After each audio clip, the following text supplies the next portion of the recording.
שלום כולם, כאן בועז פייר ואני עם התחזית האסטרולוגית היומית ל-22 בספטמבר 2015. היום הירח בגדי צמוד לפלוטו, מה שמבטיח יום עם פוטנציאל דרמה לא מבוטל ולאו דווקא מהסוג החיובי, וחבל שהוא יהיה כזה בחיים שלכם. תזכרו שזאת ההשפעה, שימו הכל בפרופורציות.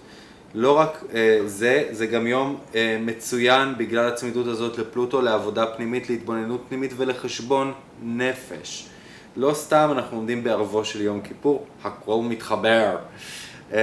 בנוסף, המערכת של התקשורת הרגשית, שאפשר לומר שחווינו לפני שבועיים, כשמרקורי עשה זווית מרובעת לפלוטו, מרקורי עכשיו בנסיגה חוזר לשם, ומביא את אותם הנושאים שהיו קיימים לפני שבועיים להתעסקות מחודשת היום. ואם אתם זוכרים, אנחנו הצענו לכם, אני הצעתי לכם מאוד לשים לב למילים שלכם. מאוד לשים לב למה אתם אומרים ולאיך אתם אומרים את זה, ואותם הדברים נכונים גם היום.